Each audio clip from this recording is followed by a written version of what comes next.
Tak ada kitab. Kitab kacung tak ada. Ada dekat tu. Tengok dalam laci pertama, kedua. Ataupun tu atas almari tempat dia cas telefon.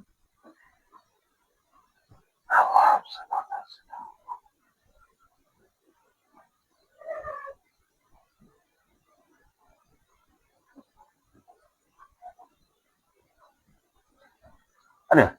Tak, dalam laci. Bawah.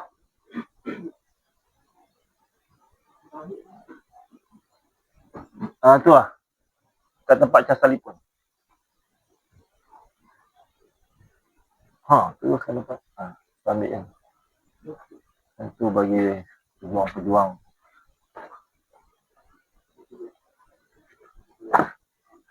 Tak ni, tak boleh.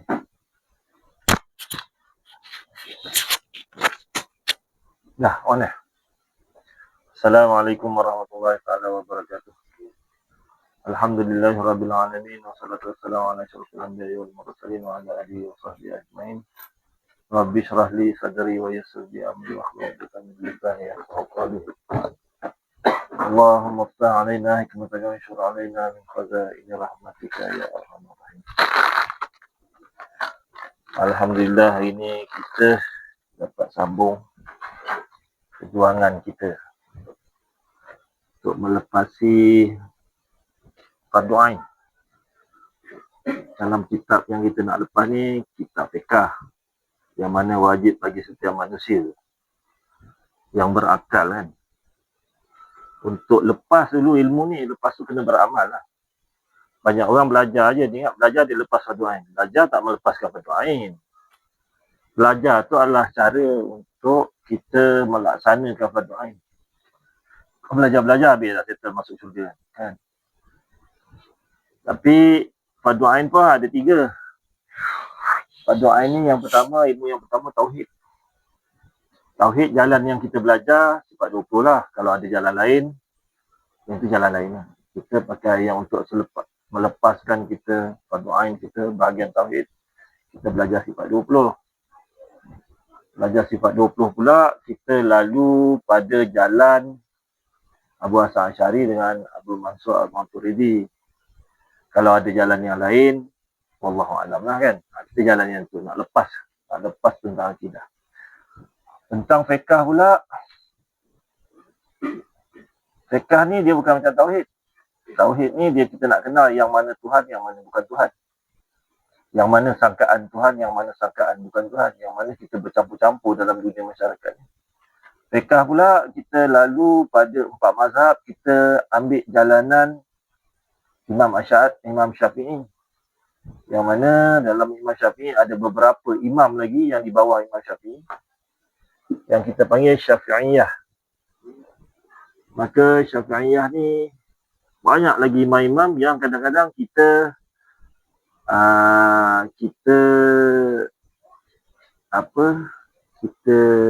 cenderung kepada beberapa imam lah. Ada Imam Haramain ke, Syekh Ramli ke. Kita akan sedikit.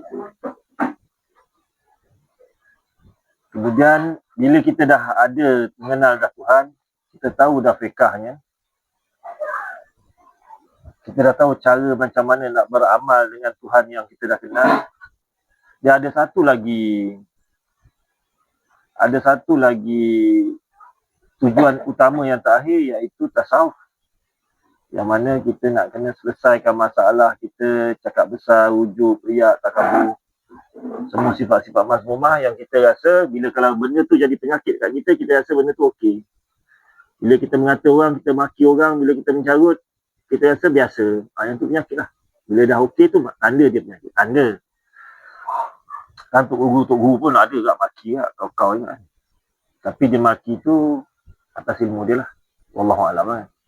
Cuma bila perkara-perkara yang itu, dia akan memakan amal kita. Sebab tujuan utama kita, tujuan Rasulullah diturunkan, menyelesaikan tasawuf lah. Cuma dalam tasawuf tu, kalau tak kenal Tuhan, gagal juga kalau ada tasawuf.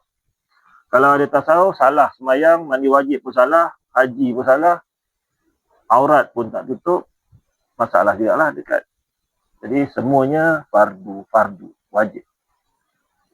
Jadi hari ini kita masuk pada kitab Hidayatus Sibyan. Hidayatus ni maksudnya petunjuk ataupun hidayah. Orang Melayu dah ambil dah perkataan tu. Hidayah. Dia perkataan Arab daripada perkataan hidayah. Hidayah Sibyan ni, kalau tunjuk kat sini, petunjuk bagi baru belajar mengenal Islam dan iman. Tapi kalau kita tafsirkan maksud Sibyan ni kanak-kanak. Maka hidayah untuk kanak-kanak. Jadi kalau kita masih lagi tak melepasi kitab minimum ni, kita masih di bawah kanak-kanak ilmu kita lah. Badan dah besar panjang lah kan. Dah berbulu semua dah. Tapi iman ataupun ilmu masih di bawah kanak-kanak. Kanak-kanak ni bawah 7 tahun. Yang mana bila kita dah selesai minggu lepas pasal balik, bila kita dah jadi bapa, kita wajib ajar anak kita umur 7 tahun. Bila kita ajar umur 7 tahun, dengan maksud kenapa nak ajar 7 tahun? Dia jadi wajib. Kita tak ajar anak kita 7 tahun, berdosa. Bila kita ajar 7 tahun dengan harapan, dengan target, bila dia akil balik, selesailah dia semua fardu ain. Tapi kalau nasib-nasib dia punya fardu, dia balik awal, fardu ain tak sempat habis kan. Umur 9 tahun setengah dah akil balik, dah balik. Bila dah balik, masih kita kena wajib teruskanlah sehingga selesai fardu ain dia. Yang mana kita target selewat-lewatnya umur 15. Tapi dah akil balik awal, umur 10 tahun. Maka kita teruskan dalam keadaan dia telah menanggung segala perkara yang taklifi ataupun dia punya hukum dah jatuh atas kepala dia yang dia kena tanggung. Cuma dengan harapan lah, ni kena belajar tasawuf pula tu. Tapi kalau ikut fiqah, dah start berdosa lah. Dia tak sembahyang, dia tak pandai. Tak, dia baru, siapa suruh Tuhan bagi dia umur 9 tahun nanti balik kan? Tuhan dah salah. Dalam dunia ni, kalau ikut hakikat, yang sebenar kita tak boleh nak salahkan Tuhan pun. Kalau kita campur klorok dalam air, kan? Kemudian kita minum. Kita cakap apa? Kenapa Tuhan tak takdirkan aku masukkan klorok dalam air? Tak. Mati tak mati kalau korang kata. Sama juga. Begitu juga ibaratnya pada fardu ain. Tak pandai. Salah. Mandi wajib salah. Mandi wajib masuk masjid. Tak mandi wajib masuk dalam masjid. Dosa besar. Dosa besar. Bila tasawuf dia bagi harapan sikit. Moga-moga Allah ampunkan. Itulah harapan. Tapi fiqh tak ada toleransi. Dah kau buat sembahyang tak sah. Dah 30 tahun lah saya sembahyang macam ni. 30 tahun lah. Itu masalah lagi. Masalah tak sah. Maka ulama' macam mana nak selesaikan masalah? Dicari pada mazhab-mazhab lain. Ambil wuduk kalau tak ikut tertib pada mazhab Hanafi boleh. Mazhab Hanafi sunat. Yang ni dia basuh muka, lepas tu basuh kepala, baru basuh tangan. 30 tahun dah buat. Pada mazhab Syafi'i tak sah lah. Tapi bila ditilik, ada pada mazhab lain. Boleh selesai. Nampak kat mana nak tak relevan kan? Mana boleh macam tu. Tapi kat sini bukan nak dicari salah. Nak dicari selesaikan masalah kita dengan Tuhan. Tapi janganlah mudah-mudah pula. Alah, nanti Tuhan pandai lah. Dia ampunkan. Tak boleh juga. Tak betul cara macam tu. Jadi kita, kenapa? Sebab kita kena duduk dekat hamba. Kita ni hamba Tuhan. Sebab tu orang cakap selalu bila berdebat dalam ilmu tauhid, kita tak boleh lah, tak adil lah Tuhan macam tu. Tuhan yang tentukan aku nak jadi, dia tak bincang dengan aku nak jadikan. Kemudian dia tentukan aku masuk neraka, tak adil lah. Adil tu duduk kat siapa? Kat Tuhan. Fir'aun. Kita nak marah Fir'aun, nak marah Iblis. Pada ilmu tauhid, Allah dah tentukan. Ada siapa boleh halang? Iblis boleh halang tak supaya dia tak masuk neraka? Dia amal ibadat beribu tahun. Kan? Tapi ketentuan Tuhan jalan. Jadi kita nak sebut Tuhan tidak adil. Tak ada. Sebab bila sampai kat padang mahsyar, kita nak cari Tuhan kat mana? Office dia kat mana? Nak cari kan? Yang kita tak puas hati, nak hantar surat, email ke apa. Tak puas hati ni, Hamzah dia dah jadikan aku, lepas tu dia masuk ke neraka. Itu tauhid. Bila pegang kat tauhid, kita tahu aku ni hamba, lemah. Kita duduk kat jalan hamba lah. Bila jalan hamba, Yang fiqah ni kita buatlah sebaik mungkin. Memang kita tahu tak akan sempurna pun, tapi jangan kerana tak sempurna aku ni manusia lemah kan. Kita pun buat ala kadar. Tak ada jalan tu. Jalan dia tetap kita mencari kesempurnaan. Sebab tu bila kita belajar semayang nanti, dia akan ada sunat hay'ah, sunat ab'ad. Yang mana sunat ab'ad, kalau kita tinggal dengan sengaja atau kita tinggal dengan tak sengaja, kita sunat sujud sawi. Satu lagi sunat hay'ah, dia panggil sunat kesempurnaan. Maka orang pun sembahyang tanpa mengambil sunat hay'ah. Yang mana kalau lepas takbir waktu ihram, sunat baca doa iftitah, tinggal. Kalau sembahyang qada, tinggal. Kalau sembahyang sunat, tinggal. Kalau sembahyang tarawih, tinggal. Kan? Sebab sunat je. Maka sunat je itu adalah sunat untuk kesempurnaan. Sesiapa yang mencari kesempurnaan, harapannya sempurnalah pada sisi Tuhan. Kalau nak sempurna, dia ada 500 sunat ayat. Boleh sempurnakan. 500 boleh sempurna kan? Itu sempurna kita. Sempurna Tuhan, kau buatlah lah. Nanti aku kata sempurna, dia sempurna. Sebab tu orang yang dipanggil hamba Tuhan, bila Allah kata dalam Quran, sesungguhnya Ayub itu hamba-Ku. Allah iktiraf. Siapa boleh lawan? Tak ada. Kita tak ada siapa lagi iktiraf. Dengan harapan ni pada masyarakat cakap, ni hamba-Ku. Kan? Ya ayat Tuhan nafsul mutmainnah. Masa tu confirm. Sekarang tak lah. Jauh dah kolab kan? Itulah, jadi kena belajar fardu ain ni. Malas ke? Korang handsome ke? Dah rasa ilmu tinggi ke? Macam mana pun kena selesaikan. Bila tak selesai, kat sana dia ada cerita dia. Jadi kita buat ni selesai ke tak? Memang nampak gaya macam tak boleh nak selesai. Habis tu, dah tak boleh selesai, tak payah buat. Jadi kaedah ulama' kata, kalau tak boleh buat semua, jangan tinggal semua. Buatlah mana yang boleh. Ya. Habis tinggal yang buat yang boleh, bukan sempurna juga. Nak tinggal lah. Tinggal lah. Tinggal lah. Itu bukan suruh, tu perli lah kan. Kalau tinggal, dah confirm dah dia ahli neraka. Bersambung dengan hadis Nabi yang ditanya, ya Rasulullah, kalau semua Allah dah tentukan, syurga, neraka, baik, buruk, bahagia, celaka, buat apa aku nak berdoa, buat apa aku nak berusaha? Nabi jawab, bagi ahli syurga dimudahkan buat ahli syurga, buat kerja-kerja amalan ahli syurga. Ahli neraka dimudahkan buat ahli neraka. Bila orang tu cakap, kalau aku buat sikit pun tak semua, tak payah buat lah. Dia buat kerja apa? Amalan ahli neraka. Okey lah. Betul lah tu. So kita nak lawan. Kita tak buat hati. Kita pun nak buat satu mazhab sendiri. Buatlah. Ya akhir sekali kita tak buat hati ke, kita nak tunjuk perasaan kepada masyarakat kan? Pegang spanduk ke, itu kita cerita. Tuhan dah bagi tahu dah. Yang akan ditanya korang, bukan aku. Aku tak ada siapa nak tanya. Aku pun bakal korang. Tapi korang menjerit ke apa ke, tak puas hati ke tu. Jadi itu daripada segi pemahaman apa? Tauhid. Jangan dicakap dalam keadaan biasa. Cakap borak-borak macam tu. Tuhan peduli apa dengan kau? Salah.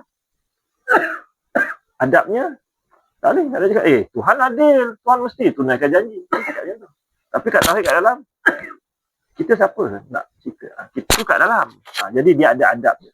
Bila dia kata, yang baik datang daripada Allah, yang buruk datang daripada tangan saya sendiri. Biasa saya. Yang itu bukan hakikat. Itu adab. Adabnya kita kena jalan lah. Sebab tu Allah kata dalam Quran, sesungguhnya Muhammad, engkau adalah akhlak yang agung. Sebab tu Muhammad turun. Bila Muhammad turun, follow-lah Muhammad. Muhammad tak tahu ke hakikat? Tak tahu ke Tuhan yang sebenar? Habis kenapa dia sembahyang bengkak-bengkak kaki lah, tolong orang, berdakwah lah, buat strategi itu, buat strategi itu. Sebab dia jalan dengan cara Muhammad. Jadi kita kena jalan Muhammad sebab kita nak pegang dua kalimah. Pegang dua kalimah tapi tak ikut sana, bohonglah. Maka dipanggil kat sana munafik. Kat sini mungkinlah boleh berlakon kan, buat muka handsome kan, buat muka alim-alim pakai piah, jubah, rida kat sini. Tak boleh pegang. Saya syurga kan. Dah betul, dah baik, jalan betul. Itu bukan. Macam mana kena tilik sampai liang lah. Jadi kita masuk minggu lepas, kita cerita pasal apa? Balik. Panjang lah kita cerita, 1 jam lebih. Balik sini tak ada huraian. Kita hurai sampai 1 jam lebih. Maka selesailah insyaAllah. Bukan selesai sempurna, dia ada bahasan kalau nak faham betul kena buka kitab yang besar-besar. Kita fahamlah tentang balik, kita nampaklah perbezaan di antara pendapat-pendapat mazhab. Maka kita duduk daripada mazhab Syafi'i, tapi kita punya jiwa, kita punya akal, kita punya ulasan tu lebih luas. Fiqh ni nak selesaikan masalah orang, bukan nak pergi hukum orang. Memang dalam tu ada hukum. Apa tak sah? Sah kan? Tapi itu untuk faham. Tapi macam mana dia nak cari jalan macam mana selesai. Bila orang belajar fiqh, sedap dia hukum orang. Itu penyakit orang fiqh. Penyakit orang tauhid pula duduk cakap orang kafir. Sana kafir, sana kafir. Lepas tu kalau orang belajar tasawuf, sibuk orang cakap, kau ni cakap besar, kau tak ikhlas. Itu penyakit orang mengaji. Tak ikhlas. Padahal tasawuf nak tilik diri sendiri, dia sibuk tilik orang. Dah salah cara juga. Jadi bila cantum 3 tu, dapatkan ilmu lain pula. Mencantumkan 3 ilmu ni, kena ada 1 ilmu lagi. Sebab asalnya daripada Rasulullah, ilmu tu 1. Ulama cakap, korang ni bebal betul lah. Pecah. Pecah habis semua segala kan. Dah pecah-pecah, aku duduk sini lah. Tauhid tak boleh. Kalau belajar nanti bilisin. Kan? Dah tak belajar tauhid, tak kenal Tuhan. Tak tahu sembah Tuhan yang mana. Mungkin sembah Tuhan yang ada dekat langit pertama tu kan. Yang turun tu sekejap, lepas tu takkan dia naik balik. Habis sekali lagi turun macam mana? Dia mesti naik balik lah kan. Dah dia naik, Tuhan naik turun lah. Macam lift lah pula. Jadi kalau Tuhan tu yang disembah, itu syirik. Bila syirik, semua amalan yang ni sehebat-hebat ni semua dah tak pakai lah. Akaun tak ada, buang. Dah ada tauhid, dah betul dah jalan dia. Tak semayang, tak ada akaun juga. Kan? Semayang, tapi tak belajar ilmu semayang. Tak belajar ilmu fiqh, tak belajar ambil wuduk, mandi wajib, najis. Tak ada akaun juga semayang. Gitu dia, dua. Jadi tekanannya semua ada kat kita. Kalau kita dimudahkan, ahli syurga tu mudahlah kita pergi capai. Kalau dah ahli neraka tu, cubalah usaha, konon-konon kita dapat usaha kan. Tapi kita nak macam mana? Biar je lah, dah nak macam mana aku ahli neraka. Katalah malaikat turun, selalu aku buat manusia lain. Malaikat turun. Tengok buka buku takdir. Aku masuk neraka. Aku belah lah. Kau ni ahli neraka, nanti aku terpalit pula dengan sway dengan kau. Cuba lagi. Kita pun dah yakin. Kita nak buat apa? Aku dah ahli neraka dah. Terus aku buat maksiat lagi banyak ke apa? Dah ahli neraka dah. Nak buat je. Selama-lamanya masuk neraka. Ataupun dengan tu kita pun mengelabar. Kita pun carilah macam mana nak masuk syurga kan. Jadi kita tak ada Tuhan tak nak masuk. Itu kita Tuhan. Kita mana boleh masuk. Cuma kita ada ilmu benda tu. Tuhan dah tentukan. So kita buatlah kerja kita. Konon-konon macam kita boleh ubah. Bila sampai kat sana, kita tengok balik takdir kita. Betul lah ni lah takdir aku. Dah masuk syurga. Alhamdulillah. Dengan berusaha tu pun ditakdirkan usaha. Kita masuk syarat wajib. Apa dia? Syarat wajib suci daripada hid dan nifas. Qala mu'allifur rahimahullah ta'ala wa nafa'na fi ayatihi kitab.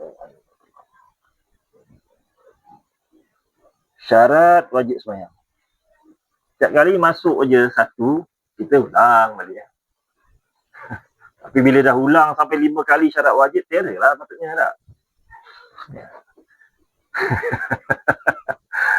Jadi syarat wajib ni kita cantum dengan syarat sah. Sebab penerangan dia lebih kurang sama. Cuma beberapa keadaan ada beza. Jadi kita terus pergi pada beza. Kalau kita mengaji kitab lain, dia cerita satu nanti sampai 2. Dah kena ada satu ilmu pula nak kena cantum 2 tu. Apa perbezaan di antara Islam syarat wajib dengan Islam syarat sah kan. Jadi suci daripada hid dan nifas. Yang pertama Islam syarat wajib. Jadi syarat wajib ni bila cukup aja 5 syarat wajib ni, maka seolah-olah macam ni lah, keluarlah lampu wajib sembahyang. Macam tu. Sebab syarat wajib puasa beza. Sebab dia ada bagi yang kuasa. Dia tak sama macam syarat solat kan. Syarat sembahyang. Korang sebut sembahyang ke solat? Solat. Solat. Solat juga. Kenapa sebut solat? Kenapa tak sebut sembahyang? Sebab sembahyang. Sembahyang yang Tuhan Cina. Yang dan Ying. Dalam kitab lama, semua Tok Guru Nusantara disebut sembahyang. dengan maksud yang seyakin-yakinnya dia tak sembah Tuhan yang nama Yang. Yang mana digembar-gembur dalam Facebook lah, dalam YouTube lah kan. Oh salah ni, kafir lah, syirik lah, siapa yang sebut sembahyang. Sembahyang ni kita tukar lah maksud dia. Kalau itulah sebenarnya asal usul dia, kita dah sembah yang maha besar. Boleh? Cuma kita singkatkan sembah. Dia kan. Cuma dia orang cakap sembah yang, Tuhan yang nama Yang. Seorang lagi sembah Ying. Tuhan yang nama Ying kan. Cina dia ada sembah kan Ying dan Yang tahu kan. Kalau belajar kungfu mesti tahu. Jadi ni sembahyang. Jadi syarat wajib sembahyang bila masuk je 5 syarat ni, kalau 4 je yang lulus, 1 tak lulus, tak wajib sembahyang. Contoh kalau dia dah Islam, dia dah akil, dah ada akal, dah balik, dah suci daripada haid nifas, tapi tak masuk waktu. Kau dah wajib sembahyang zuhur dah. Pukul 12 kan. Tak wajib. Sebab syarat wajib dia kena 5-5. Maka bila syarat wajib ni masuk aja 5-5 lengkap kat dalam diri kita, lengkap dalam diri orang yang di bawah tanggungan kita, maka wajiblah kita sembahyang ataupun kita wajiblah suruh. Jadi cerita wajib sembahyang ni dia ada terpecah pada 2. Wajib sembahyang kita, wajib perintah orang yang di bawah kita sembahyang, dia lain pula syarat. Contoh macam bila kita perintah orang di bawah kita, iaitu isteri kita ke, anak kita ke, anak saudara kita yang duduk kat kita, anak angkat ke, ataupun kawan-kawan anak kita yang tidur rumah kita ke, itu semua bawah tanggungan kita. Maka wajib. Dia tak boleh. Taklah, dia nak sembahyang lah. Bukan anak aku. Tak. Dah masuk dalam rumah kita, orang yang tak sembahyang tak boleh duduk sepatutnya. Nah. Sebab sembahyang ni dia keras. Tapi bagi orang yang belum lagi start sembahyang, tak bolehlah tekan-tekan lagi. Tekan nanti, dia tak nak sembahyang terus. Sembahyang ni tak ada. Jadi tak ada apa? Tak ada tolak ansur langsung. Sampaikan orang yang duduk kat hospital, simen semua habis badan. Mata je nampak.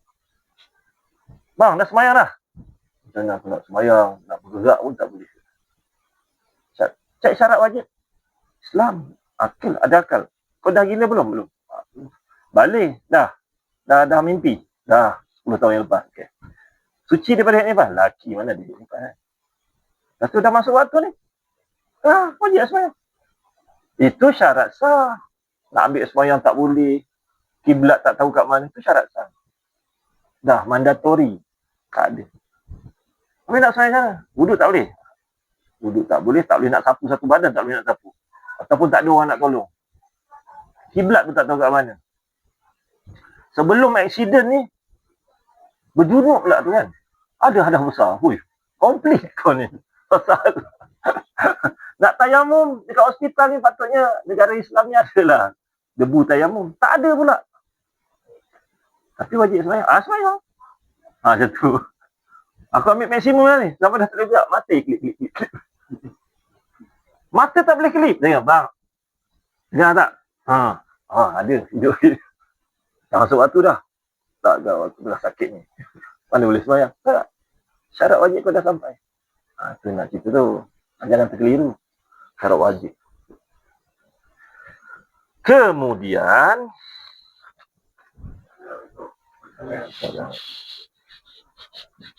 Kemudian apabila Islam ada akal, maksudnya akal tu kita dah bahas kan. Akal ni kanak-kanak ke, orang nyanyuk ke, orang gila ke, orang mabuk ke. Panjang lebar kita dah bahas. So dia duduk pada yang akil. Maknanya orang yang berakal pada syarak yang mewajibkan dia sembahyang. Kemudian balik. Balik ni pun kita dah bincang lelaki macam mana, perempuan macam mana, mimpi macam mana kan. Yang hari ni kita nak masuk suci daripada haid nifas. Cuma nak ingat sebelum aku takut lupa. Suci daripada haid dan nifas, syarat wajib sembahyang yang keempat. Syarat sah sembahyang yang keempat, suci badan daripada hadas kecil dan hadas besar. Yang kat sini kita ambil perbezaan ni. Haid dan nifas, masuk haid dan nifas, dah kan? Dah faham dah kan? Haid apa dia? Yang tahu haid tak keluar darah pada perempuan dia. Haid kan? Apa dia haid? Darah? Period.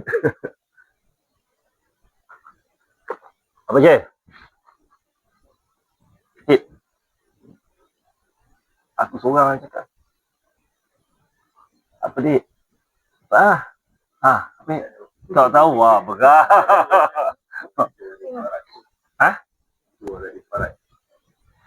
Paras. Macam-macam keluar kat sana. Baby pun keluar, air kencing pun keluar, batu karang pun keluar, semua keluar. Darah pun keluar, darah kanser pun keluar, darah lepas beranak pun keluar.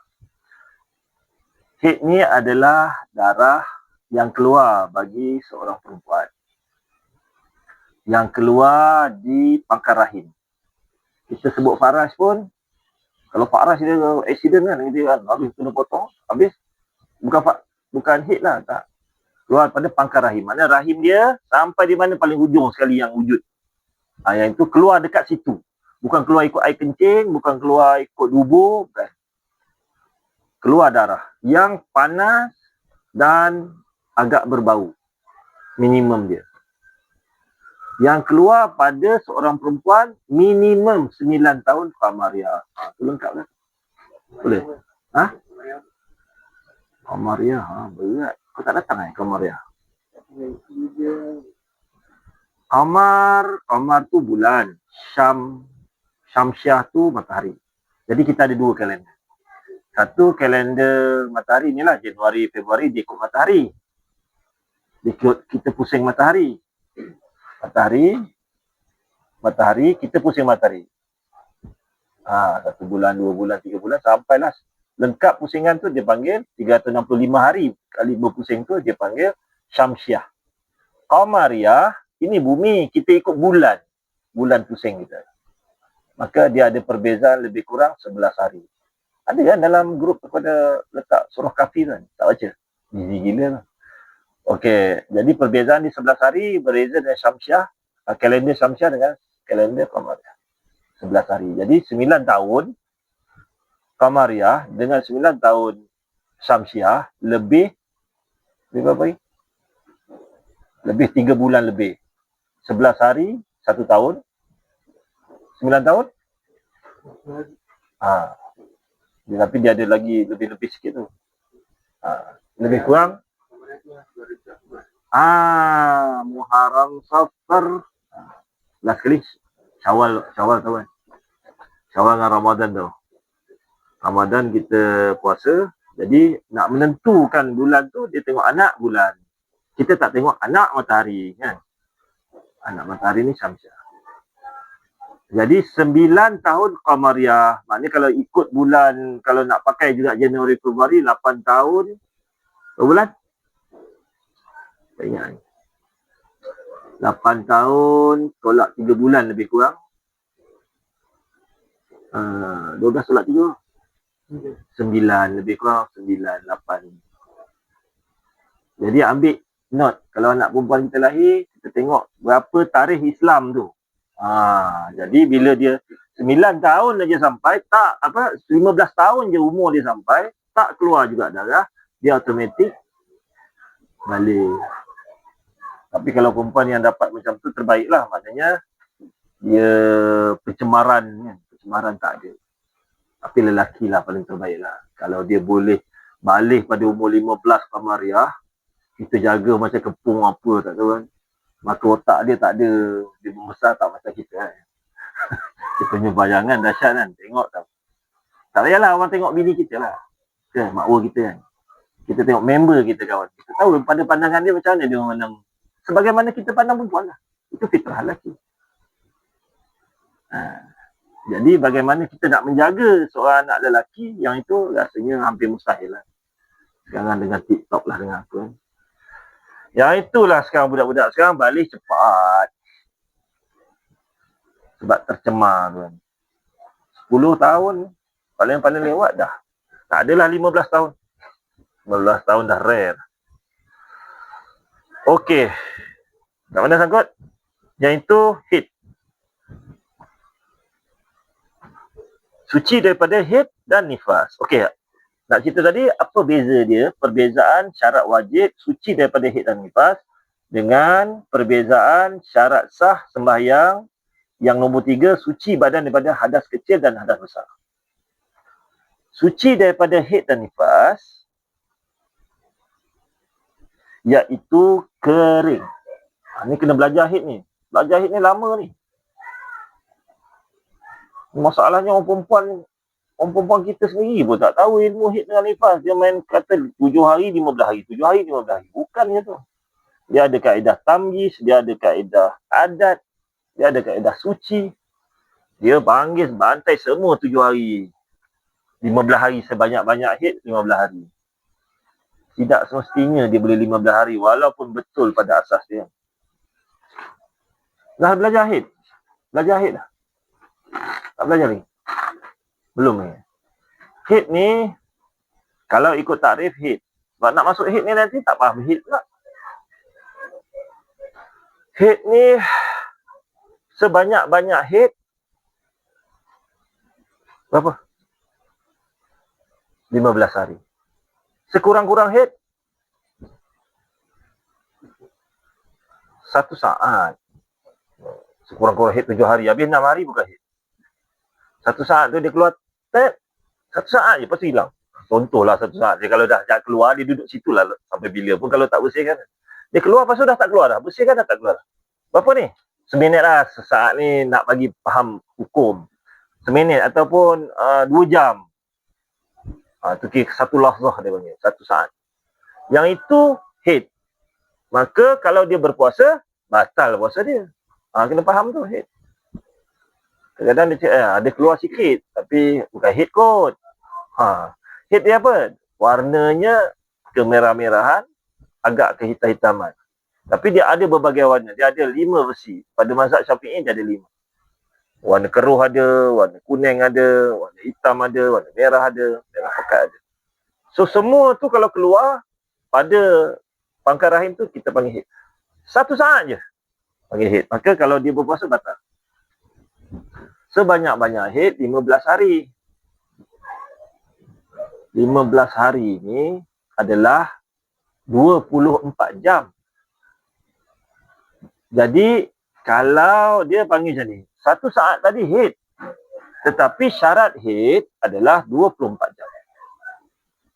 Tapi perkara yang membatalkan 1 lazah. Keluar darah. Salah lah. Bukan macam tu lah. Aku kena masuk haid dengan nota lah. Tak salah masuk. Sekurang-kurang haid 24 jam. Sebanyak-banyak haid 15 hari, 15 malam. Itu haid. Itu tu nanti tu masuk lain. Tu salah masuk. Sesalah masuk tajuk. Dia pergi yang advance pula. Jadi 12 jam tu dalam masa selepas dia suci, kemudian dia keluar darah. Kata darah keluar tak stabil. 3 jam. Kemudian bersih. Bersih. Maksudnya bersih apa? Kapas putih masuk, celup, keluar balik kapas putih juga. Kalau keluar kuning, keluar keruh tu haid lagi. Tu banyak. Lepas 2 jam dia pun kering. Haid tak? Tak, tu tak haid. Bila tak haid, sembahyang, kena sembahyang lah. Okay. Kata macam ni. 12 jam darah keluar. Direct. Senang sikit lah. 2 jam tu kita buat masalah. 12 jam keluar. Lepas tu kering. Haid tak? Haid tak? Tak. Sebab dia tak cukup 24 jam. Tetapi dalam masa 15 hari tu, dia 12 jam, 7 jam, 7 jam. 5 jam. Cukup lebih daripada dia 24 jam, baru dia panggil dihukumkan haid. Nanti kena belajar lah haid. Haid ni lama, panjang ilmu dia. Ambil dulu asas-asas dia. Jadi kadang-kadang orang cakap dah kering. Bila dah kering, keluar balik darah. Tak, dia panggil darah istiadah. Ni yang salah. Dia sembahyang ke tak? Jadi dalam masa kurang 24 jam ni pun ada cerita dia. Dalam kurang 24 jam, dia kata dia keluar darah 6 jam. Kemudian dia berhenti. Kena mandi wajib tak? Kemudian keluar balik lagi 6 jam. Sekarang apa dengan masalah dengan semayang? Dia boleh semayang tak? Darah keluar mana boleh semayang? Di antara halangan untuk semayang adalah darah haid, darah nifas, ada najis di badan. Berhadas besar, berhadas kecil. Itu dipanggil manik. Manik ni halangan untuk kita melakukan semayang. Melakukan ibadah. Semayang tu kan, solat tu. Kalau 2 jam atau 6 jam, darah ada. Masuk zuhur. Allahu Akbar, Allahu Akbar. Tak semayang kan, darah dah keluar ni. Tapi baru 6 jam. Nak kena semayang juga dalam darah. Tak bolehlah semayang. Sebab mungkin hit. Tapi bila kering, dah semayang dah lepas asar lah ataupun maghrib, kering lah. Bukan hit kan? Qadha. Mandi wajib? Tak. Sebab dia bukan hit. Gitu cara dia. Agak teknikal tau hit.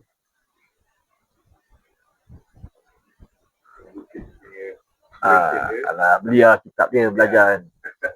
Jangan kau nak kahwin, hit tengah tak ada, bini kau main pedal aja. Sebab bila dia dah cukup hit sampai yang dikatakan 15 hari. Sebab 15 hari ni dia bukan semestinya 15 hari.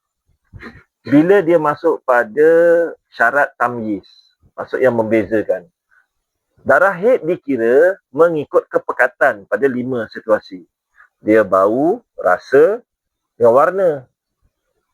Jadi 3-3 ni ada kaedah tamyiz membezakan. Kata dia darah mula-mula darah merah 7 hari. Hari ke-8 sampai hari 15 hari hitam. Maka darah haid yang dikira 8 hari. Yang sebelum tu istiadah. Tak semayang masa tu, qadha. Tu cakap teknikal. Orang kita haid dia nampak merah je. Yang hitam tu lah. Istiadah ni adalah dihukum sebagai darah penyakit. Sebenarnya bukan darah penyakit, dia tak sakit pun. Dia panggil bukan darah haid lah. Istiadah ni. Tidak dihukumkan haid, dia panggil istiadah. Contoh dia dah haid. Dia haid sampai 15 hari. Hari yang ke-16 keluar lagi darah. Hari yang ke-16 tu dihukum istiadah. Dipanggil darah istiadah. Darah tu dihukum bukan haid. Maka ayat kitab dia kata, semasa itu wajiblah dia bersemayang, wajiblah dia berpuasa, haruslah dia baca Quran, memegang Quran, dan haruslah dia menyerah diri pada suami. Ayat kitab panggil serah diri. Darah? Suami pun tak lalulah darah macam ni. Darah tak payahlah. Keluar warna kuning, warna apa pun kita dah tak nak kan. Itu maksud dia. Tapi boleh tak menyerah diri? Boleh. Hukum yang tak lalu cerita lain. Jadi kalau berlaku macam tu, tak berlaku persubuhan haram. Itu nak maksud dia.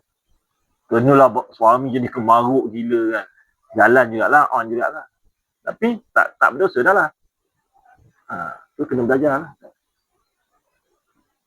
Cuma bila dalam masa 15 hari, kena tilik dekat tamyiz.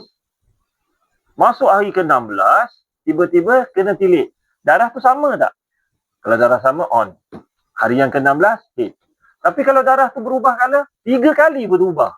Mula kuning, kemerah-merahan, lepas tu merah, lepas tu hitam pekat. Atau hitam terus lah kita kata. Kita ambil mana yang paling kuat? Hitam yang paling kuat. Yang itu baru hit. Yang belakang tu Islam. Okay, itu ilmu belajar nanti. Nanti kita buka satu kelas, haid dan nifas kita belajar. Lama tu, 3 bulan buatnya. Baru mahir lah. Kalau tidak, dia orang buat maksiat lah. Isteri kita buat maksiat, tak semayang. Waktu dia wajib semayang, dia tak semayang. Wajib dia haram semayang, dia semayang. Tanggung siapa? Laki lah. Kenapa kau tak ajar dia? Memanglah bapak dia wajib ajar dia. Bapak dia pun tak ajar dia. Sekarang kita dah ambil dia. Kita ambil tanggungjawab. Kau ambil beban. Selesailah. Kau masuk. Kita siap ambil projek. projek settle lah projek tu. Ya. Kena ajar. Kalau dia lembab ke, kena bersabarlah, ajar. Kan tiap kali hit tanya lagi, bang, yang ni macam mana? Bang ni habis dia tunjuk semua darah. Ni macam ni colour ni, colour. Oh, penat hari-hari tengok darah. Tapi tanggungjawab suami. Memastikan ibadah dia tu betul. Nifas pun banyak orang salah. Oh, nifas ada apa? Pantang 100 hari. 60 hari. 40 hari. 44 hari. 41 hari. Wih, macam-macam orang lagi. Itu kena belajar. Sekurang-kurang hit. Dengan sebanyak-banyak. Sekurang-kurang nifas. Dan sebanyak-banyak nifas. Pun ada hukum-hukum di tertentu. Okey, suci daripada hid dan nifas. Apa perbezaan dia? Syarat wajib ni suci daripada hid dan nifas adalah berhenti darah. Berhenti darah tu kena belajar ilmu hid dan belajar ilmu nifas lah. Sebab berhenti ni ada masa-masa dalam keadaan-keadaan lain tak berhenti juga walaupun dah berhenti. Kalau tak cukup sifat dia macam kena sekurang-kurangnya 15 hari suci. Tak cukup syarat tu. Yang tu pun kena belajar kan. Okey, bila suci hid, berhenti. Maksudnya suci daripada hid dan nifas ni maksudnya berhenti darah. Maka dia dah wajib sembahyang. Macam dia dah Islam, dia dah akil, dia dah balik. Masuk waktu Zuhur. Darah dah berhenti. Darah dah berhenti, dah letak atas kepala dia, wajib sembahyang. Tapi tak mandi lagi. Tak mandi juga lain. Tak mandi hadas besar, syarat sah.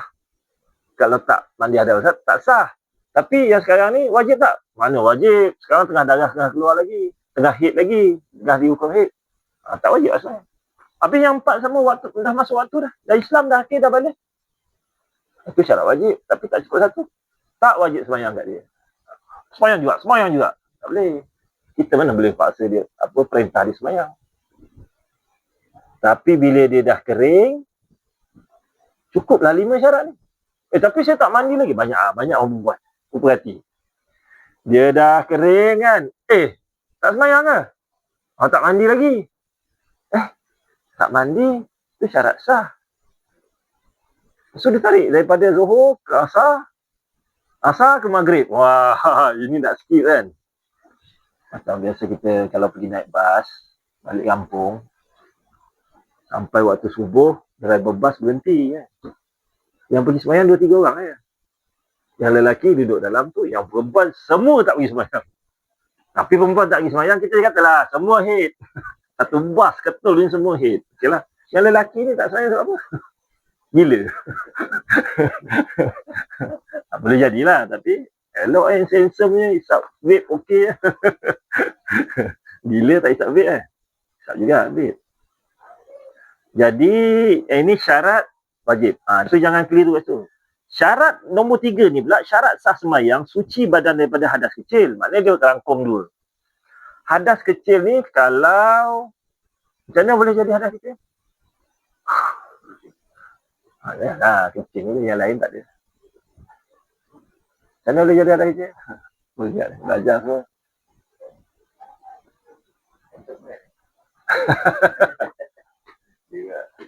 Hadas kecil terjadi apabila keluar sesuatu daripada 2 jalan.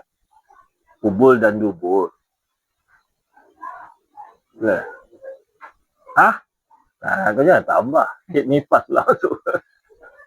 Hid nifas pun keluar juga Keluar iaitu dalam bentuk angin, cecair ataupun pepejal. Walaupun yang keluar tu cacing keluar daripada dubur, waktu dia masuk balik, keluar tak? Keluar. Hadas besar, hadas kecil tak? Hadas kecil lah.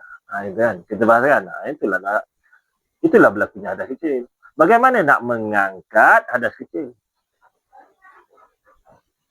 Dia nak angkat hadas kecil. Berwuduk. Tapi kalau air tak ada, kan nak angkat hadas kecil? Tayamum. Tayamum terangkat tak hadas kecil? Tak terangkat. Tetapi tayamum adalah boleh mengharuskan kita sembahyang. Kalau kita ada debu, air tak ada debu. Sembahyang je lah, air tak ada, haram. Sebab debu ada. Debu ni kita pun ambil. Terangkat tak ada kecil, boleh lah sembahyang? Tak. Yang mengangkat ada kecil hanya air. Tapi dah boleh lah sembahyang. Gitu. Jadi debu tayamum ni ada dua pula keadaan ilmu dia. Satu, orang sakit. Yang kedua, tak ada air. Banyak orang nak tayamum tak ada air je. Habis yang sakit berbalut tempat nak ambil air semayang, tak boleh kena. Air ada. Satu sungai ada kan. Tapi sekarang berbalut. Tak boleh buka dia punya simen. Tak boleh nak angkat wuduk buka simen. Habis semayang balut balik simen balik kan. Tak boleh buka. Bila tak boleh buka, basuh. Terangkat tak ada sekecil. Tak terangkat. Sebab tangan tak sempurna. Kena air. Macam mana nak selesai yang tak kena ni? Tayamum. Ganti. Dah ada ilmu tayamum. Macam bela je. Jadi kalau yang jenis tangan berbalut tu, kalau dia dah ambil wuduk, kalau dalam anggota tak sempurna tu, dia memang kena tayamum juga. Okay, tayamum macam mana? Cakap jangan ya, lah. Tayamum, anggota tayamum apa dia? Tangan dengan muka. Kalau berbalut kaki, nak basuh kaki, tayamum kaki tak? Tak ada kan? Tayamum. Balut kaki, tayamum muka dengan tangan. Macam tu. Masalahnya, bila dah basuh tangan, kata berbalut bahagian sini. Bahagian sini sampai sini. Kita pun kenakan air tempat yang wajib kena, yang terbuka. Dia seolah macam ni lah. Kita kena, bila kita nak beribadat dengan Tuhan ni, kita kena ambil kaedah bebal. Macam mana? Kita pun ambil basuh muka. Dah basuh muka, basuh tangan. Tangan kanan dah dulu. Tangan kiri berbalut. Tangan kanan basuh. Tangan kiri, berbalut lah. Kita pakai macam tu dalam minda.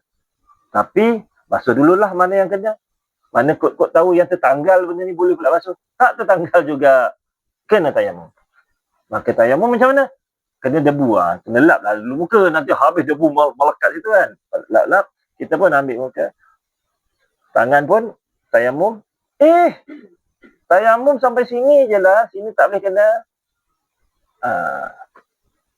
Tapi habis ada. Tayamum pun tak lulus. Wuduk pun tak lulus. Dah selesai. Tayamum dah. Untuk bahagian ni, aku niatkan tayamum. Basuh muka saya. Bahagian yang tak boleh kena. Selesai. Ambil air tadi, basuh baik. Kepala, basuh kaki. Sembayang. Apa dia hukum dia? Kena qada bila dah selesai. Kalau kena simen 3 bulan, 3 bulan lah. 5 kali 150 hari. Yalah. Sekarang hamba kena beri amal ibadat. Dia bagi hujan lah tu kan. Tapi ada orang sembahyang qada. Tak qada. Bila tak qada, mati, dia dikira sebagai orang yang tidak menunaikan solat. Dia duduk dekat pintu neraka tu, letaklah nama dia. Dia antara timbang pula lah. Banyaklah cerita proses. Boleh lepak. Tapi pintu kat neraka dah confirm. Timbang-timbang pahala lebih lah 1 kilo kan. Lepas lah. Sana padam lah. Lebih risiko besar kan. Sama juga orang yang sakit. Kita nampak aku lah. Jumpa kita melawat kawan kita kat hospital kan. Dah semayang? Saja tanya. Melawat pukul 1 kan. Pukul 2. Dah 1 semayang. Tak semayang so. Aku ni semayang. Sakit. Meninggalkan dengan sengaja. Atas kata alasan sakit. Dikira sebagai orang yang meninggalkan semayang. Pada mazhab Hambali, kafir secara jelas. Bermaksud apa kafir secara jelas? Maka hukum dia, bagaimana layanan dengan orang kafir, dia mati time tu, bagaimana kubur dia semua. Kena guna syariat kafir. Tak boleh kubur kat orang Islam. Tak boleh semayangkan. Tak boleh. Pada Hambali, pada mazhab Syafi'i, kufur nikmat. Kufur nikmat ni maknanya kat sini kena layan macam orang Islam. Tapi dia ni meninggalkan semayang, dia kufur nikmat. Tapi yang orang tak ambil syaknanya di pada mazhab Syafi'i, kafir juga. Sini je kena layan macam orang Islam. Beza mazhab kan. Kenalah. Hak orang Islam kena bagilah. Hambali tak, dia ambil hak terus. Ini kafir dia tinggal semayang dengan sengaja. Selalu faraid, apa semualah. Semua hukum yang tak terpakai pada hukum Islam. Itu bagi peringatan, bagi ngeri sikit. Hambali yang paling keras sekali. Padahal anak murid Imam Syafi'i. Weh, dahsyat kita sembang panjang lebar. Kat mana ni? Suci daripada haid nifas tadi tak? Sebelum tadi masuk tajuk ni. Tayamum. Jadi kena belajarlah ilmu tayamum. Siapa yang tak belajar ilmu tayamum, automatik dia tak dapat tunaikan fardu ain dia pada ketika dia memerlukan ilmu tayamum. Samalah macam fardu kifayah mandi jenazah, kapan sembahyang kan. Sampai masa dia kena tunaikan. Ilmu tak ada. Maksud, ikut je lah orang Allahu Akbar, takbir, Allahu Akbar, tengok kiri, tengok kanan. Dia tak tunaikan juga. Kan dia buat lakonan. Lakonan dengan orang lain lah. Dengan Tuhan dia nak buat lakon. Siapa Fatihah je. Allahumma gfirli. Benda dia. Main dengan itu, itu tak ada ilmu pada tak terangkat. Tapi, nasib baik orang lain tahu, terangkatlah seluruh kampung tu fardu kifayah tu kan. Dia fardu ain pada diri dia, tapi bila tak dapat buat, dia jadi fardu kifayah. Banyak orang ingat fardu kifayah ni fardu kifayah. Dah satu orang buat, aku tak payah kan. Sebenarnya tak, dia kena tukar. Aku yang kena buat. Tapi orang lain dah buat, tak apalah. Macam tu. Tapi kalau aku kena buat, tapi aku tak ada ilmu tu, tak ada fardu ain juga kan. Okey. Jadi yang itu, bayang. Suci daripada haid dan nifas. Aku pergi jauh sangat. Tak boleh nak patah balik lah. Okey, jadi syarat wajib. Jadi perbezaan di antara syarat wajib sembahyang suci daripada haid dengan nifas dengan syarat sah sembahyang suci badan daripada hadas kecil. Selesai hadas kecil. Nah, kita kena konak balik lah hadas kecil. Okey, tu sikit je masuk kan, hadas kecil. Cara nak mengangkat hadas kecil, cara dia mengangkat wuduk. Mengangkat wuduk tak belajar sebab basuh muka dia tak tahu kat mana muka. Muka lah. Dia ambil yang macam dia belajar muka, yang dia faham muka. Mana garisan muka dia kena tahu kan. Maka yang mana yang wajib, yang mana yang sunat. Tak tahu yang itu, dia pun buat, habis dia basuh semua ataupun dia terjun sungai. Dia duduk dekat mana masalah? Kaifiat cara dia menunaikan fardu wuduk tadi, dia tak tahu. Dia ada hukum tau. Bila orang tak tahu ni, dia kepanggil fasik. Okey, dah banyak ni. Okey, suci daripada haid dan nifas.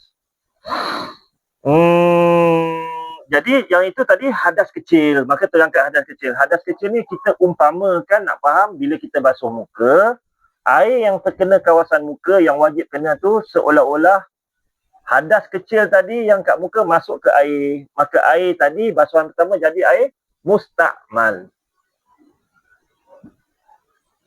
Yang ni pun lama belajar air mustakmal. Jadi jatuh pada basuhan air mustakmal. Basuhan kedua, air yang kedua dipanggil air mutlak. Sebab tak ada dah hadas kecil masuk ke dalam air. Itu kaedah. Bukan dia betul-betul masuk dalam air. Kita nak faham. Dia kata ni. Air mustakmal adalah suci tetapi tidak menyucikan. Maknanya tak boleh mengangkat hadas kecil dan tidak boleh mengangkat hadas besar. Tetapi basuhan yang kedua, basuhan dekat muka tadi, jatuh, kita boleh tadah. Untuk katalah darurat air tak ada kan. Kalau ada ilmu, kita ambil wuduk, yang basuhan kedua kita tadah balik. Janganlah ludah. Kan? Macam mana? Oh, ludah sah juga. Dia bukan air mustakmal. Tapi kalau ludah banyak tu tahu dia jadi air mutaghayyir ya. Air kopi pula kan. Air kopi tak sah kan ni, tak menyucikan. Yang tu kita umpama. Sebab tu apabila kita mengangkat kita mengangkat wuduk, bila ada tempat yang tak kena air tu, tak terangkat hadas kecil tu, tak terangkat kawasan tu. Sebab tu bila kata kita dah wuduk kat rumah, kita pergi sampai kat masjid, kita baru lepas mancing ikan, siang-siang ikan kan. Tiba-tiba mancing. Tak mancing. Siang-siang kan, bini kata, siang dulu bang sebelum masuk peti ais kan. Dengan perut ikan kau masuk, lepas tu keras kat situ kan. Siang-siang, kita dah sampai masjid, nak sembahyang, tengok ada sisik ikan. Maka bila sisik ikan tu tutup, air semayang tak terangkat dekat kawasan sisik ikan tu saja. Kita pun bersihkan. Kita basuh kawasan tu je, kaki kita, dengan niat mengangkat hadas. Jangan basuh kotor sisik ikan, tak terangkat juga. Niat dengan kalian nak mengangkat hadas. Kawasan tu je, terangkatlah, selesailah wuduk kita. Tak payah kita basuh satu kaki. Itu kena faham. Ambil faham kaedah tadi tu. Seolah-olah air tu masuk, hadas kecil masuk dalam air. Jadi bila dia sebut kat sini, ada soalan? Macam mandi wajib kan, saya pernah dengar. Betul lah, mandi wajib, dia juga nampak ada benda yang menghalangi air kat sana. Dia kata just cuci, lepas tu kita dah habis. Okay. Nak masuk ni, kau cepat sangat. Jadi bila dia berkata suci daripada hadas kecil dan hadas besar, dengan kefahaman yang hadas kecil masuk ke dalam air tadi, pada basuhan pertama, sama juga dengan mandi hadas besar, mandi wajib. Orang lepas haid ke, lepas nifas ke, baru lepas berjimat ke, ataupun dah keluar mani ke, maka dia berhadas besar. Bila dia mandi, maka anggota tubuh untuk mandi wajib satu je, satu badan. Kalau macam anggota wuduk, kata sisik tu ada dekat tangan. Jadi, yang sisik tangan memang kita boleh basuh, tapi yang tertib tadi tak sah. Selepas tangan, kepala kena basuh baliklah kepala. Sebab dia tak selesai. Dia selesai tangan dulu, baru kepala kan. Tangan tak selesai, kita dah basuh kepala dah. Maka kita pun dekat surau, alamak ada sisik ikan lah. Kikis, basuh kawasan yang dah ada, yang ni dah kan. Okay. Baru basuh kepala, basuh kaki balik. Sebab kita ada syarat tertib. Tapi anggota untuk mandi hadas ada satu je. Nak tertib macam mana ada satu. Jadi mana yang kena tu, kita basuh je. Sebab tak ada tertib je, satu je. Betul lah tu. Maka kita basuhlah kawasan yang tak terangkat hadas besar. Kena kawasan yang tertutup tadi, cat ke, sisik ikan ke. Okay. Kat mana-mana lah. Sebab kita kena anggota badan, seluruh badan. Walaupun yang tu masih mandi tu lama tu kan. Kita dah mandi 15 minit kan. Kalau dulu tu nampak kesan. So ambil air tu sapu je. Iya. Yalah, kalau kau cakap 15 minit lama, aku bagi 10 minit. 10 minit lama, aku bagi 5 minit. Aku bagi 3 minit, ada 2 minit. Bila yang kena basuh segera tu? Tak ada kan? Sampailah 3 saat, 2 saat, 1 saat. Saya itu 15 saat yang 1 saat sama lah. Okay. Tarik pula 15 saat, 1 jam, 2 jam, 3 jam. Sama juga kan? Gitu kaedah dia. Okay, beres. Jadi dia kata suci badan daripada mengangkat hadas kecil dan hadas besar. Maka hadas besar ni yang sama dekat syarat wajib tadi. Suci daripada haid dengan nifas ambil dekat hadas besar. Maka hadas besar ni tak sama dengan syarat wajib. Sebab hadas besar ni kita dah kering, kita dah jatuh wajib. Kita lah, orang perempuan lah. Kering. Jadi dia kena mandi hadas besar untuk dia boleh sembahyang. Tapi dah wajib tak? Dia pun tarik daripada zuhur sampai asar. Dia telah meninggalkan sembahyang zuhur. Dia tarik sampai maghrib. Dia telah meninggalkan sembahyang asar. Sebab dia bagi alasan tak mandi lagi. Tak mandi kau punya pasal, saya kau tak mandi. Gitu. Keras sikit lah. Kau punya pasal tu baru dia tersentap kan. Tapi kalau nak bahasa yang kadang-kadang orang tidur, selagi dia tak mandi hadas, tidak bolehlah dia melakukan solat. Tak faham. Kontak sikit. Kau tak mandi kau punya pasal lah. Kau tak mandi tapi kau dah wajib sembahyang. Kau tinggal sembahyang apa? Kalau orang di bawah tanggungan kita, cakap sekali tak faham, cakap 2 kali faham, pun nak cakap lemah lembut kan? Kena keras sikit lah. Tidak tak tertegak lah kita punya amanah tu. Okey.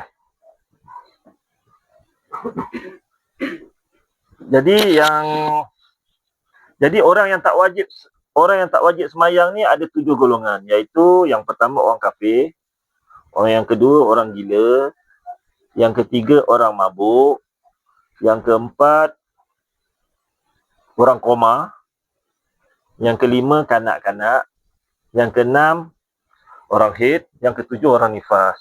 7 golongan ni sahaja tak wajib sembahyang. Tak wajib sembahyang apa? Tak wajib sembahyang pada ketika itu. Ketika dia gila. Pada ketika gila dia tak. Tapi gila ni ada perbahasan lah. Gila ni, kalau dia gila memang ada kuman, okeylah. Tak wajib. Tapi kalau dia isap dadah, dia isap batu, syabu. Ais, batu. Kemudian dia gila, shot. setahun dia gila, dah rawat, elok, normal lah balik. Dia wajib kontrol setahun yang dia gila. Sebab gila dia buat sendiri, cari masalah. Kalau gila yang memang gila tu, tak wajib lah. Jadi gila yang tu tak masuk dalam gila ni. Itu bukan gila. Itu memang gila cari pasal. Jadi kalau dalam di ambil dadah tu, tapi dia solat. tak sah, orang gila tak sah solat. Yang syarat sah solat pula, kan kat sini syarat sah. Ya. Ada nombor 2 tu akil. Dia gila. Macam cerita Mawi lah. Dia kawan dengan orang gila. Dia semayang menghadap kiblat terbalik kan. Aku tak wajib semayang, dia kata, sebab aku gila. Betul lah. Lepas tu dia tengok-tengok semayang. Ni kau semayang lah Ustaz. Lepas tu kiblat salah pula tu. Dia kata, Tuhan ada di mana-mana. Bukan ikut arah. Semayang aku tak sah, sebab aku gila. Tak wajib pun semayang dia. Okey, bila tengok pada sah, dia kena duduk, dia tak ada balis dia kat sini. Tengok syarat sah ada. Tak boleh kan? Tak ada balis. Jadi apa dia? Syarat sah. Iaitu mumayyiz. Mumayyiz tu duduk kat akal lah. Akil tu. Orang yang berakal, mumayyiz. Tahu mumayyiz tu apa? Mana? Tahu mumayyiz apa? Mumayyiz ni kanak-kanak yang dah boleh mula berfikir. Dah boleh tamyiz. Antara perkara baik dengan perkara buruk. Dia dah tahu tahi, jijik, dia tahu dah bahaya, dia dah tahu orang marah. Dia tak ada kalau ada ular dia pergi terkam tu, itu tak mumayyiz. Mumayyiz ni kalau dia semayang, ikut syarat dia, semua sempurna, sah semayang dia. Kenapa nak kata mumayyiz? Lantak dia lah semayang dia pun, dia mumayyiz je kan, bukannya ada pahala pun semayang dia. Sah pun. Sah dia kat mana? Sekiranya berlaku kematian, orang lelaki kampung tu semua tak nak semayang kat Mamat ni sebab dia jahat gila masa hidup. Yang ada perempuan. Perempuannya lah semayang. Tak terangkat fardu kifayah. Maka berdosalah satu kampung. Tiba-tiba ada satu Mamat ni, mudah mumayyiz, umur 7 tahun. Ganteng. Dik, kau tahu semayang jenazah macam mana? Tahu? Macam mana? Dia beritahu. Lepas tu, dah selesai. Okeylah, kau tolong semayang. Maka dia pun jadi imam. Walaupun wanita tu ada 1000 orang semayangkan jenazah tu, tak terangkat atas. Imam dia perempuan, tak terangkat. Fardu kifayah. Tiba-tiba ada satu budak lelaki, mumayyiz. Dia pun semayang jenazah, bermakmumkan 1000 wanita tadi. Barulah terangkat. Selesailah masalah seluruh kampung yang berdosa kalau tak solatkan jenazah. Jadi, itulah syarat sah.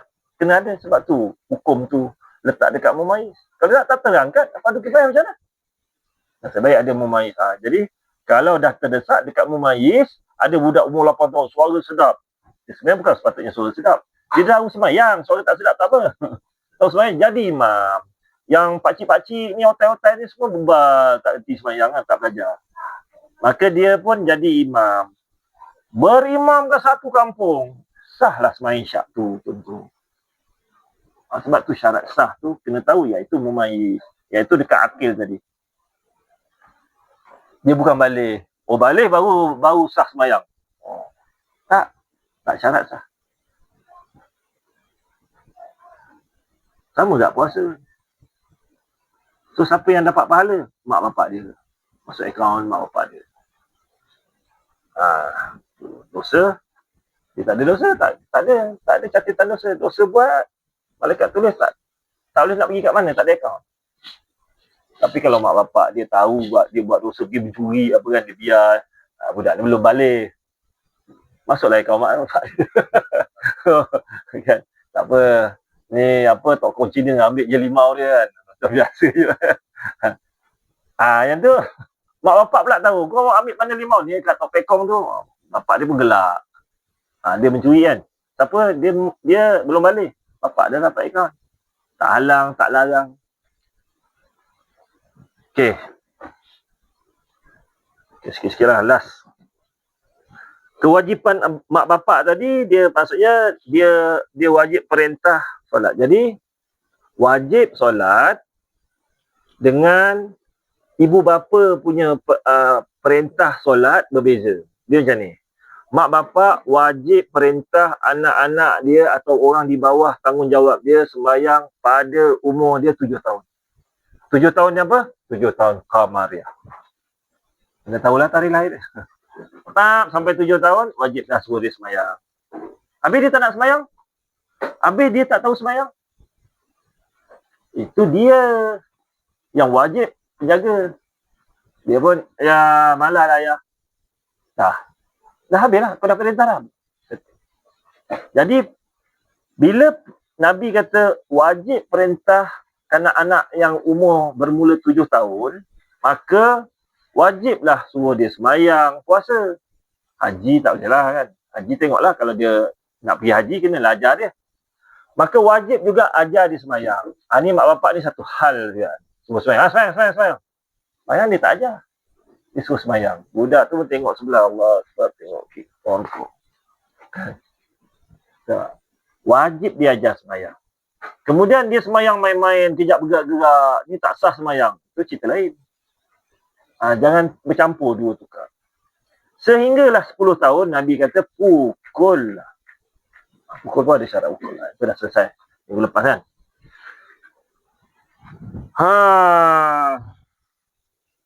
Satu lagi tutup aurat. Budak umur 7 tahun.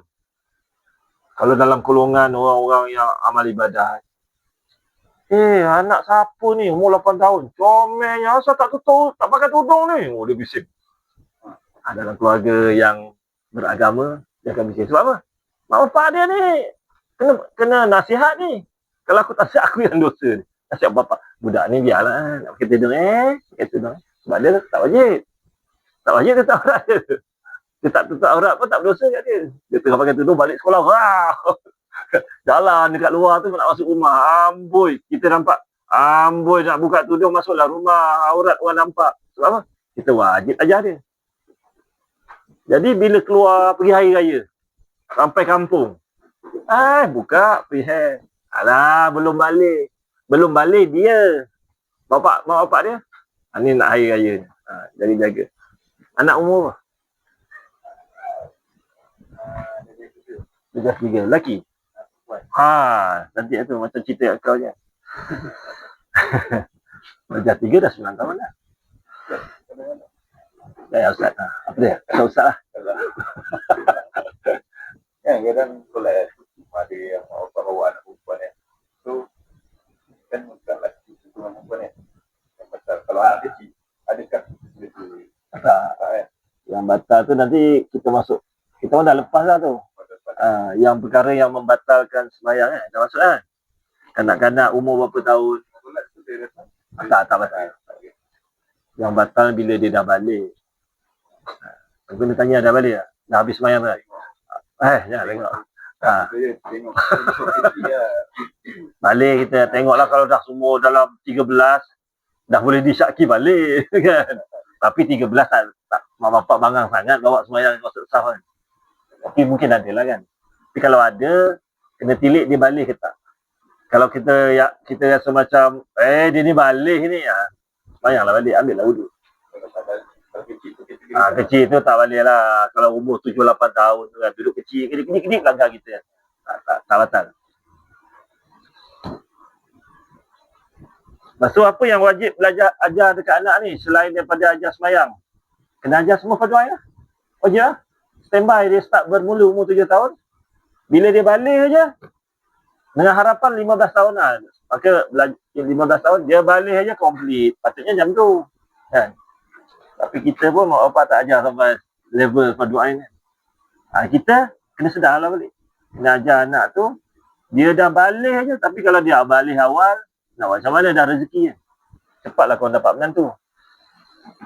Jadi kena wajib ajar. Ajar apa? Ajar ilmu tauhid, ajar fiqh dan ajar tasawuf. Sebab yang itu wajib. Budak tu kena ada. Tu yang dekat akhirat dia dakwa. Elok kita dah amal ibadat semua kan. Makam dah naik martabat semua dah. Zikir pun dah 70,000 kan. Laluan titian tirah tu saking gagal. Dia pula, masa tu dia tak pedulilah, jadi dia dapat keluar je.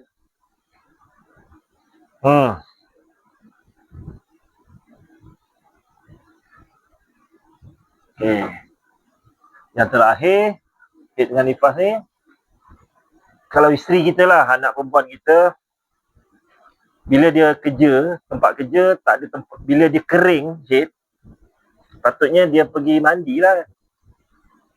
Tapi kerja, tunggu pukul 6. Balik, naik bas ke, naik kereta ke, suami jemput ke, dia naik kereta balik ke, kat rumah baru dia boleh. Kalau dia kering waktu Zuhur, pukul 10, kodok. Itulah orang yang meninggalkan sembahyang. Bila kodok, maknanya kau telah meninggalkan sembahyang. Kau duduk dalam list orang yang meninggalkan sembahyang. Kodok tu. Bila duduk dekat situ, kalau kata kodok, okay fine, kodok lah. Tetapi untuk melengkapkan syarat tu, kena taubat. Apa dia rukun taubat yang pertama? Menyesal, tak ulang. Berazam tak ulang balik. Menyesal, ada 3 syarat rukun apa? Yang pertama minta ampun. Kemudian menyesal. Kemudian berazam tak buat lagi.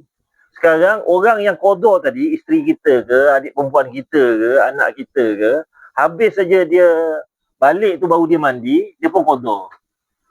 Dia menyesal tak? Dia berazam tak nak buat lagi? Dia minta ampun tak? Semua tak buat. Main je, relax je dengan semayang kan. Itu semayang punya kau tu kan kat situ lah. Tapi kalau duduk kat situ orang baru-baru nak ni lari. Kerasnya semayang ni. Orang malas nak belajar semayang. Itulah.